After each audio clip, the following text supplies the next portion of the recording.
The Knicks vs Pacers rivalry, explained by Reggie Miller trash talk, a John Starks headbutt, and more. Nobody can ever get the last word if the trash talk never stops. NBA Hall of Famer Reggie Miller is still running his mouth, and New Yorkers are still giving it right back to him as if it's 1994. The rivalry between the New York Knicks and the Indiana Pacers resumed in the 2024 NBA playoffs, but the echoes of the franchise's epic confrontations in the 1990s continue to reverberate in Madison Square Garden and Gainbridge Fieldhouse. As to be expected, some of those echoes may run afoul of the Federal Communications Commission's rules about profanity. All of this active animosity can be traced back to NBA playoff clashes between New York and Indiana during the 1990s.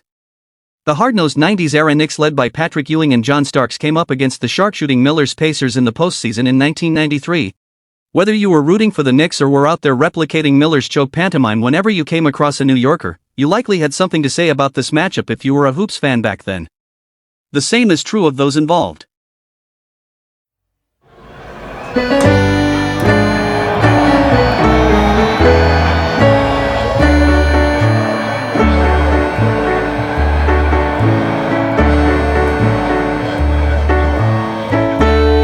We're not talking about each other's mamas.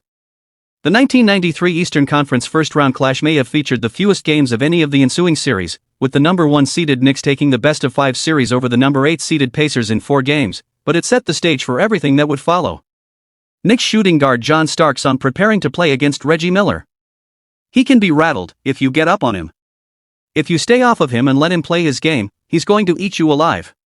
Knicks power forward Charles Oakley on getting ejected from Game 1. Him like America's most wanted. With the Knicks up 2-0, it seemed like they were cruising toward a rematch with the Chicago Bulls, who had eliminated them from the previous 2 postseasons. But a few sharp words, and perhaps sharper elbows, sparked a moment of madness from John Starks and ignited a rivalry that would burn for years. Oh no! One of those players that he didn't respect you. You know what I mean? If he didn't respect you, he's gonna come at you, he's gonna talk noise, he's gonna do all the dirty little things. That particular time, I can remember he kept hitting me with bowls during the playoffs game. I think it was game 3. He hit me with a bowl, and I told the referee, and the referee wasn't, shut up and play. I was like, okay, I know I can. Reggie Miller talking about his trash talk. I don't think I make people mad. I think the media blows it out of proportion. I'm a nice guy. I don't think I did anything to John to make him mad. I think something happened earlier in the day. Maybe room service was late. Maybe he was taking a shower and the maids came in. It's all in fun. We're not talking about each other's mamas. This is classy trash talk. Starks on the headbutt. The talking didn't get to me. I was ignoring it. But when somebody starts taking cheap shots on me. Before that basket, he ran by me and hit me in the chest with an elbow. I was so hot, I took the ball to the basket and ran down and got in his face. He got too close. Everybody knows Reggie Miller. His sole purpose was to get me out of the game. Because he's a weak defender. Knicks head coach Pat Riley on the headbutt. I don't condone that in the least, and that's a play that simply shouldn't have been made. John has to take the responsibility of being a frontline player. We've talked about this all year long with our players. The fact that I have to sit here, after a playoff game, and discuss this, is ridiculous. That's the point. Pacers general manager Donnie Walsh on the Knicks. I think New York's got a lot of class guys on that team: Patrick Ewing, Charles Oakley, Rolando Blackman, Doc Rivers, Herb Williams, and ensure I'm leaving guys out. And I think they want to win and they know how. But they've got a couple of guys on that team that are fools, and everyone has known that all year. Despite Starks losing his mind in Game 3, the Knicks were able to cruise to a 3-1 series win.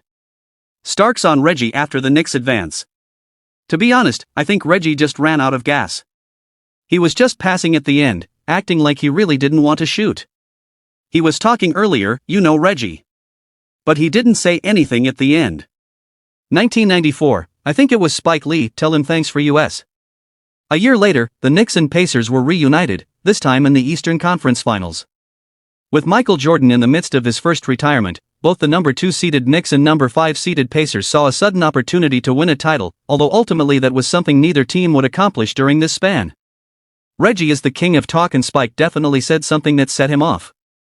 I'm not sure what it was, but Reggie took us for a ride after that and we just hopped on board and everything flowed from him. Pacers forward Dale Davis on Reggie's fourth quarter. I have only seen Reggie get hot, get unconscious like that, one day in practice. It was a practice where he just threw it up and it would rip the nets. And it kept happening. And the only way it stopped was we stopped practice. That is what it was like out there tonight. Knicks forward Charles Oakley on Reggie's Game 5. I haven't seen anything like that since Michael. Reggie Miller on Spike Lee. Sometimes he opens his mouth a little bit too much. Spike Lee on Reggie's Game 5 performance. I had nothing to do with it.